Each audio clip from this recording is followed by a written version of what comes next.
السلام علیکم. پروگرام لفظوں کے تسلسل کے ساتھ میں ہوں آپ کا میزبان عبدالوحید مکی. ناظرین, آج ہمارے ساتھ پروگرام میں تحصیل بھیرا سے پاکستان مسلم لیگ یوتھ ونگ کے صدر ثقلین احمد پنجوتھا صاحب اور ان کے ساتھ محمد قاسم علی بھٹی صاحب تحصیل نائب صدر لالیاں موجود ہیں. السلام علیکم. وعلیکم السلام ورحمۃ اللہ. دوستوں کو پروگرام میں خوش آمدید کہتے ہیں.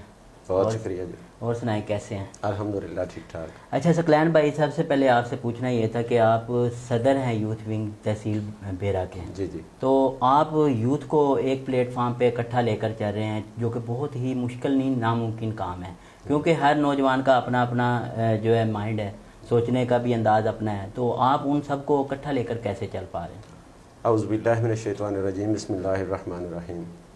مکی صاحب, سب سے پہلے تو میں آپ کا شکریہ ادا کرتا ہوں کہ آپ نے اپنے اس نیوز چینل پہ, اس ویب چینل پہ مجھے بولنے کا موقع دیا, اور آپ نے اتنی محبتوں سے نوازا, مجھے یہاں بلایا, اور میں ادھر آج مطلب اپنا خیالات کا اظہار کر رہا ہوں.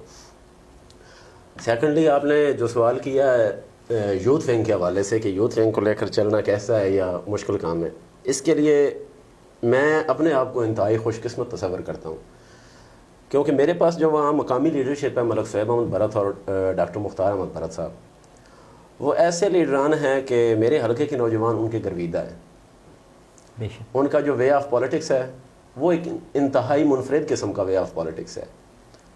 مطلب کوئی اگر جوان جو ان کی پارٹی کا ورکر ہے اور رات کو 1 بجے 12 بجے بھی ان کو کال کرتا ہے, تو وہ اس کی کال کا جو ہے نا جواب بھی دیتے ہیں, اور اس کو مطلب پورا جو ہے ان کا بیک کرتے ہیں. اس لیے وہاں کی تحصیل بھیرا کی جو یوتھ ہے اس کو منظم کرنا میرے لیے انتہائی آسان ہے, کیونکہ مقامی لیڈرشپ جو ہے وہ پورا کوآپریٹ کر رہی ہے. اس کے علاوہ ڈسٹرکٹ میں ہمارے پریزیڈنٹ رب نواز فروقہ صاحب یا ڈویژنل پریزیڈنٹ ہے شاہ نواز رانجھا صاحب, جب یہاں آفس آتے ہیں تو یہاں بھی ہمیں بالکل کسی قسم کی کوئی پریشانی نہیں ہوتی. مطلب پورا کوآپریشن جو ہے نا وہ ہمیں ڈسٹرکٹ لیول کی تنظیم کی طرف سے بھی مل رہا ہے. کام واقعی بہت مشکل ہے تنظیم کو لے کر چلنا, لیکن میں بحیثیت صدر کوشش کرتا ہوں کہ میرے پاس جو ٹیم ہے ان کی خوشی غمی میں شریک ہو سکوں. اگر کسی میرے بھائی کے ساتھ کوئی بھی مسئلہ بنا, اس کے ساتھ رابطہ کرنا, اس کے ساتھ ہونا, تو اللہ رب العزت کی مدد شامل حال رہتی ہے, اور سارا کچھ جو ہے وہ آسانی سے چل رہا ہے. اچھا قاسم بھائی, آپ تحصیل نائب صدر ہیں لالیاں کے, پاکستان مسلم لیگ نون کے, تو آپ جو ہے یہ جو ہے ڈیوٹی اپنی کیسے سر انجام دے رہے ہیں کہ پارٹی کی تنظیم سازی ہو یا اس حوالے سے کوئی بھی کام ہو؟ بسم اللہ الرحمن الرحیم. پہلے تو میں آپ لوگوں کا شکریہ ادا کرتا ہوں کہ آپ نے مجھے اپنے پروگرام میں مدعو کیا اور اظہار خیال کا موقع دیا. باقی رہا آپ کے سوال کا مطلب, تو اس پر جو ہے نا ہماری جو ہے نا پہلی تنظیم سازی جو ہے وہ تقریباً 2008 سے چل رہی تھی, وہ تقریباً جو ہے نا ابھی ختم ہو چکی ہے. نئی تنظیم سازی کے نام ہمارے جو ہے نا وہ گئے ہوئے ہیں پریزیڈنٹ رانا ثناء اللہ صاحب کے پاس. ان کا ابھی تک نوٹیفیکیشن نہیں ہے. وہ مار ثقلین یونیورسٹی پڑھا ایم پی ہے صاحب کا ہے بوانا سے, ان کا نام گیا ہے. اور جنرل سیکرٹری کے لیے ہے محبوب الہی بھولا صاحب, ان کا نام گیا ہوا ہے. ابھی ان کا نوٹیفیکیشن نہیں ہوا, لیکن اس سے پہلے جو ہے تنظیم سازی ان کے ساتھ ہم چلے ہیں 10 سال. بہت اچھا ان کے ساتھ ہمارا ایکسپیرینس رہا ہے, اور مار افتاب صاحب نے ہمیں بہت اچھی طرح گائیڈ کیا ہے. اور ہمارے ضلع کو انہوں نے 2008 کے الیکشن میں اور 2013 کے الیکشن میں اپنی محنت سے ون کروایا ہے ضلع کو. پورا ضلع کی دونوں ایم این اے کی سیٹیں اور ایم پی کی سیٹیں میں جو ہے ہمارے حلقے نے ون کی ہے, پی ایم ایل این نے ون کی ہے, اور انشاءاللہ ان کی محنت سے ہی ہوا ہے سارا. اچھا, آپ دونوں بھائی جو ہیں گراؤنڈ سے بھی ہیں, گراؤنڈ پہ بھی ورکنگ کر رہے ہیں, اور سوشل میڈیا پہ بھی آپ ماشاءاللہ کافی زیادہ ایکٹیو ہیں. ٹھیک ہے, میں آپ کی بھی جو ہے فیس بک ٹویٹر ہو وہ کافی فالو کرتا ہوں, قاسم بھائی کا بھی. تو یہ دونوں میں آپ کیا ڈیفرنس محسوس کرتے ہیں کہ گراؤنڈ پہ سیاست اور جو ہے ادھر پارٹی کی ترجمانی کرنا؟ جی مکی صاحب, آپ کا سوال بالکل درست ہے. دونوں میں سمجھتا ہوں کہ بہت زیادہ فرق ہے. جو آن گراؤنڈ ورک ہے کسی بھی پارٹی کے لیے یا کسی بھی ورکر کے لیے, وہ زیادہ ٹف جاب ہے بحیثیت سوشل میڈیا ورکر کے. کیونکہ سوشل میڈیا پہ آپ کے حلقے کے علاوہ اور بھی بہت سارے ایسے لوگ ہوتے ہیں جن کے ساتھ اگر آپ رابطہ نہیں رکھ سکتے, اگر آپ دکھ سکھ میں شریک نہیں ہوتے نا, تو آپ کو کوئی فرق نہیں پڑتا. لیکن گراؤنڈ ورک پہ جب آپ ایز اے ٹیم کیپٹن آپ چل رہے ہوتے ہیں یا اپنی ٹیم کو مطلب اپنے حلقے میں کام کر رہے ہوتے ہیں, تو وہاں پہ بہت ساری ذمہ داریاں جو ہیں وہ آپ پہ عائد ہوتی ہیں. اس میں کسی بھی بھائی کا شادی ہے, کسی بھائی کی فوتگی ہے, کوئی بیمار ہے, تو آپ کو پراپر ٹائم دینا پڑتا ہے. اس کے علاوہ حلقے میں لوگوں کے ساتھ مسائل ہوتے ہیں, ان مسائل کو ترجیحی بنیادوں پہ حل کرنے کے لیے ان کے ساتھ چلنا پڑتا ہے. تو میں سمجھتا ہوں کہ جو آن گراؤنڈ ورک ہے وہ زیادہ ٹف جاب ہے. بس یہ تو سوشل میڈیا پہ بندہ بیٹھا ہے, کوئی ذہن میں آئیڈیا آیا, اسے اپلوڈ کر دیا, ٹھیک ہے. وہاں پاکستان جیسے کنٹری میں جو ہے نا ابھی اخلاقیات اس لیول تک نہیں پہنچی جو دوسرے ممالک میں ہیں. اکثر ایسا ہوتا ہے کہ ہم پوسٹ کر رہے ہوتے ہیں, اس کے کنسیکوینسز کچھ ہوتے ہیں, لیکن جو تنقید کرنے والے ہوتے ہیں آ کے نیچے کمنٹس میں آ کے یا رپلائی میں گالیاں بھی دے رہے ہوتے ہیں. برداشت کرنا پڑتا ہے ایز اے پولیٹیکل ورکر, کیونکہ ایک اگر بندہ گالی دے رہا ہے تو مطلب ہم جیسے ورکر جن کے پاس مطلب پارٹی نے ایک عہدہ دیا ہے, جن کو پارٹی نے رسپیکٹ عزت دیا ہے, تو ہمیں برداشت کرنا پڑتا ہے. وہ صرف اور صرف اس لیے کہ ہم ایک پارٹی کو ریپرزینٹ کر رہے ہیں یا ہم پہ زیادہ ذمہ داریاں عائد ہیں. تو سوشل میڈیا کی نسبت آن گراؤنڈ ورک جو ہے وہ مشکل جاب ہے. جی قاسم بھائی, آپ کا کیا کہنا ہے اس بارے میں؟ میرے خیال میں گراؤنڈ ورک جو ہے نا سوشل میڈیا پہ, پہلے گراؤنڈ ورک کی بات کرتے ہیں.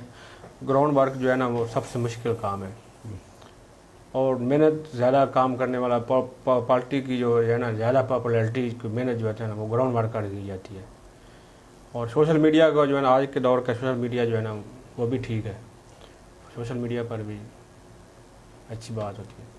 اچھا ثقلین بھائی, بات یہ تھی کہ آپ نے کہا سوشل میڈیا پہ جو ہے نا کمنٹس میں کافی زیادہ گالیاں سننے میں ملتی ہیں. آیا پارٹی کی طرف سے آپ کو کوئی لائن ہے کہ آپ یہ جو ہے گالی کا جواب گالی سے نہیں دیں گے, یا آپ نے یہ خود ساختہ جو ہے دائرہ کار بنایا ہے کہ ہم نے کسی کو جو ہے جیسی بات کوئی کر رہا ہے تو ویسا جواب نہیں دینا اس کو؟ جی مکی صاحب, سب سے پہلی بات تو یہ ہے کہ ہماری اپنی مطلب لیڈرشپ ہے, اس کو میں نا 3 حصوں میں تقسیم کر کے آپ کو جواب دینا چاہتا ہوں. فرسٹ آف آل میری مقامی لیڈرشپ ہے, جیسے میں نے پہلے ذکر کیا ہے, صہیب احمد بھرت صاحب ہیں یا ڈاکٹر مختار احمد بھرت صاحب ہیں. ان کے ساتھ جب بھی ہماری میٹنگ ہوتی ہے تو وہ ایک ہی چیز تنقید کرتے ہیں کہ اپنی طرف سے کوشش کرنی ہے کہ کسی کی بھی دل آزاری نہ ہو. آپ لوگ ہمیں سوشل میڈیا پہ ریپرزینٹ کر رہے ہو یا آپ ہمارے سپورٹر ہو, تو آپ کی ایک ایک بات جو ہے نا وہ ہمارے ہی کھاتے میں ڈالی جائے گی. مطلب آپ اگر کسی کو گالی دے رہے ہیں تو لوگ تو کہیں گے کہ دیکھو بھرت برادران نے ان لوگوں کو کیسے ٹرینڈ کیا ہوا ہے. باقی میں چونکہ پہلے PP 72 کا ڈپٹی ہیڈ سوشل میڈیا وہاں پہ کام کرتا رہا ہوں, تو وہاں بھی ہماری تربیت یہی تھی. بعد میں اللہ رب العزت کی ذات کی خاص کرم نوازی ہے, میرے پریزیڈنٹ تحصیل بحیرہ کے نصر اللہ کاؤر صاحب ہیں, طارق قاسمی صاحب ہیں, مطلب ادھر جو اب ڈویژنل سیکٹری اطلاعات ہیں اور نشریات ہیں, وہ پہلے مطلب ادھر ڈسٹرکٹ میں تھے. تو انہوں نے بھی ہمیں جب آفس آئے یہی گائیڈ لائن دی. پھر میرے پریزیڈنٹ یوتھ ونگ راب نواز فروقہ صاحب, ان کے ساتھ بھی جب میٹنگ ہوتی ہے وہ ایک ہی بات کہتے ہیں کہ بیٹا اخلاقیات جو ہے نا وہ سب سے پہلا تقاضا ہے آپ کا تنظیم میں رہنے کا اور کام کرنے کا. شاہ نواز رانجھا صاحب یہ زواری کائنڈ مین, انہوں نے بھی ہمیشہ یہی سبق دیا ہے کہ شرافت کی سیاست کرنی ہے اور کسی کی دل آزاری نہیں کرنی. کیونکہ آپ لوگ ہر وقت سوشل میڈیا پہ لکھ رہے ہو تو آپ کا اچھا عمل بھی جو ہے وہ ہمارے کھاتے میں اور آپ کا برا عمل بھی ہمارے ہی کھاتے میں ڈالا جائے گا. تو خود ساختہ اللہ رب العزت کی ذات نے چلو اتنا ہمیں بھی شعور دیا ہے کہ جو مطلب جس معاشرے میں ہم رہ رہے ہیں اس میں اگر ہم اچھا کرنا چاہتے ہیں, اچھا بننا چاہتے ہیں, تو ہمیں آپ کو لوگوں کے سامنے اچھا پیش کرنا پڑے گا. تو اس لحاظ سے دونوں طرف سے یہ سپورٹ, مطلب اپنا ذاتی ضمیر بھی ہے, وہ یہ کہتا ہے کہ شرافت کی سیاست یا اچھے الفاظ کا چناؤ کرنا ہے, اور مطلب پارٹی لیڈرشپ کی طرف سے بھی ہمیں یہی ڈائریکشنز ہیں کہ جہاں بھی پیش آنا ہے اخلاق سے پیش آنا ہے. قاسم بھائی, یہ جو سوشل میڈیا پہ جو گالم گلوچ کا ٹرینڈ چل رہا ہے تو آپ لوگ ان کا جواب جو ہے بڑے مثبت انداز میں دے رہے ہیں, تو اس حوالے سے پوچھنا تھا کہ آیا یہ آپ کو پارٹی کی طرف سے لائن ہے یا آپ نے خود ساختہ دائرہ کار بنایا کہ ہم نے جو ہے گالی کا جواب گالی سے نہیں دینا؟ پہلا تو یہ ہے گالی کا جواب جو ہے نا گالی سے نہیں دینا چاہیے. جی جو الفاظ آپ کے ہوتے ہیں نا وہ آپ کی شخصیت کے ترجمان ہوتے ہیں. پارٹی کی طرف سے ہمیں کوئی اسی قسم کی کوئی گائیڈ لائن نہیں ہے کہ گالی کا جواب گالی سے دینا. اگر ہمیں کوئی گالی نکالتا بھی ہے سوشل میڈیا پر, ہم اس کی گالی کا جواب نہیں دیتے, بالکل نہیں دیتے. تنقید کرنا ہر کسی کا حق ہے, جو مرضی جس طرح مرضی تنقید کرے, ہم اس کی اس گالی کا جواب گالی سے نہیں دیتے. ہاں علمی تنقید کو کرے اس کو علمی جواب اس کو دیا جاتا ہے, لیکن جو گالی کا جواب کرے اس کو بالکل نہیں جواب دیا جاتا. اچھا, آج کل سیاسی بحران بہت زیادہ ملک میں چل رہے ہیں. جب سے یہ حکومت آئی ہے آئے روز نت نیا جو ہے نا بحران آتا ہے. کبھی تیل کی مد میں, کبھی ڈیزل کی مد میں آتا ہے, کبھی آٹے کا بحران ہوتا ہے, کبھی چینی کا بحران ہے، یہ سب بحران کو آپ کیسے دیکھ رہے ہیں؟ جی مکی بھائی، بالکل آپ نے بجا فرمایا ہے کہ بہت زیادہ کرائسز ہیں جو اس وقت ہمارے ملک میں چل رہے ہیں، اور ملک مطلب جب سے 2-2.25 سال ہو سکے یہ حکومت اقتدار میں آئی اس دن سے ہی ملک بحرانوں میں گھرا ہوا ہے۔ میں ذاتی طور پہ سمجھتا ہوں کہ جو اس گورنمنٹ کے جو ہے نا زیادہ تر مطلب فوکس انہوں نے جو کیا ہوا ہے وہ اپوزیشن کو دبانے، اپوزیشن کو تنگ کرنے، الزام تراشی، بہتان تراشی، ان لوگوں کا فوکس یہ ہے، مسائل کو حل کرنا ان کا فوکس ہی نہیں ہے۔ اب آپ دیکھیں کہ بجٹ تقریر میں محسن شاہ نواز رانجھا صاحب نے نا ایک پوسٹر اٹھایا ہوا تھا جس پہ وہ نعرہ بھی درج ہے، وہ ایک بالکل سچائی پہ مبنی نعرہ ہے، تو اس حکومت سے وہ برداشت نہیں ہوا۔ ایک دن وہ بجٹ اجلاس میں مطلب وہ دکھا رہے ہیں پوسٹر پہ، دوسرے دن کو نیب کا نوٹس آ جاتا ہے۔ اصل اس ملک کے جو مسائل ہیں وہ یہ نیب کردی بھی ہے، اور اس حکومت کی ساری توجہ مخالفین کو دبانے پہ لگی ہوئی ہے۔ کرائسس کو حل کرنا تو ان کا فوکس ہی نہیں ہے نا۔ آئے روز ایک ہفتہ گزرتا ہے، اب سننے میں آ رہا ہے پیٹرول بحران ختم ہونے والا ہے، ڈیزل کا بحران شروع ہونے والا ہے۔ پہلے مطلب کچھ منتھ گزرے ہیں جب بیساکھ تھا، گندم کی کٹائی ہو رہی تھی، اس وقت کسان بیچارہ کتنا پریشان رہا ہے۔ میں خود ایک بہت بیکورڈ علاقہ ہے میرا، گاؤں سے تعلق رکھتا ہوں، زمیندار فیملی سے بلانگ کرتا ہوں، اور یہی ہمارا ایگریکلچر کا ہے، مطلب ہمارا بھی گزر بسر اسی پہ ہے، تو وہاں کے مسائل کو اچھی طرح سمجھتا ہوں۔ پہلے ڈیزل کا بحران، اب پیٹرول کے لیے لوگ مارے مارے پھر رہے ہیں۔ آپ تو مطلب ماشاء اللہ آپ کا ہر وقت یہی سوشل میڈیا پہ کام ہے، اور آپ تو آپ چینل پہ بھی کام کر رہے ہیں۔ آپ اگر دیکھیں تو پیٹرول پمپس پہ لوگ موٹر سائیکل کھڑی کر کے، گاڑیاں کھڑی کر کے، بوتلیں ہاتھ میں لے کر بیٹھے ہوئے ہیں۔ اور اس کے علاوہ آپ چینی کا بحران، کل کی آپ جو ہے عدالت کی مطلب اس پہ جو آئے ہیں کمنٹس وہ دیکھ لیں کہ وہ کس طرح مطلب ان کی دھلائی کر رہی ہے، لیکن اس کے باوجود بھی ان لوگوں کا صرف فوکس یہ ہے اپوزیشن کو دبانا، الزام تراشی، اس کے علاوہ ان کا کوئی اور ایجنڈا ہی نہیں۔ جی قاسم بھائی آپ کا کیا کہنا ہے؟ میرے خیال میں جب سے یہ حکومت آئی ہے نا، ان کو کسی چیز کا کوئی پتہ ہی نہیں ہے، یہ صرف اپوزیشن کو ٹارگٹ کر رہی ہے، کسی گورنمنٹ کے کسی ادارے پر ان کا کنٹرول نہیں ہے۔ ایک دن عمران ہمارے وزیر اعظم صاحب بات کچھ کرتے ہیں، اس کا الٹ کچھ ہو جاتا ہے۔ چینی کا بحران آپ دیکھ لیں گے، ان سے وہ یہ نہیں کنٹرول کر سکے۔ اس کے بعد آٹے کا بحران آیا، آٹے کا بحران ان کی نااہلی کی وجہ سے آیا۔ جب 2013 میں میاں محمد شہباز شریف کو حکومت ملی، انہوں کے دور میں ہمارے ملک میں گندم کے سٹاک سرپلس تھے، لیکن جیسے ہی ان کی حکومت 2018 میں ختم ہوئی، انہوں نے ادھر ہمارے پاس اتنی گندم پڑی تھی کہ ہمارے 2 سال کا ذخیرہ جو ہمارے پاس موجود تھا، ہمارے ملک میں آٹے کا بحران نہیں بن سکتا تھا، لیکن انہوں نے وہ گندم جو ہے وہ افغانستان کو گفٹ کر دی۔ اس کا نتیجے میں یہ حال نکلا کہ ہمارے ملک میں گندم کے اگلے سال فصل نہیں ہوئی، فصل نہ ہونے کی وجہ سے ہمارے ملک میں آٹے کا بحران بن گیا۔ ابھی تک ان سے وہ آٹے کا بحران حل نہیں ہو رہا، ابھی فصل نہیں آئی ہے، نہیں آنے کی فصل آنے کے ساتھ ہی گندم کا ریٹ جو ہے پھر وہ بہت زیادہ ہو گیا، آٹا بہت مہنگا ہو گیا، ان کا اس پر بھی کنٹرول نہیں ہے۔ ابھی چینی آپ دیکھ لیں، چینی گورنمنٹ اسلام آباد ہائی کورٹ نے 80 روپے سے 70 روپے کا نوٹیفیکیشن کروایا، لیکن ابھی بھی مارکیٹ میں 80 روپے بک رہی ہے۔ اسی طرح تھا آپ تیل دیکھ لیں، تیل جو ہے نا ہمارے علاقے میں تقریباً 100 روپے لیٹر بک رہا ہے، لیکن وہ 100 روپے ابھی بھی نہیں مل رہا، ان کا اس پر بھی کوئی کنٹرول نہیں ہے۔ یہ حکم کرتے ہیں یہ ایسا کر دو، لیکن اس پر کوئی عمل درآمد نہیں ہوتا، اس سے ظاہر ہوتا ہے ان کا جو ہے نا کسی چیز پر کنٹرول نہیں ہے۔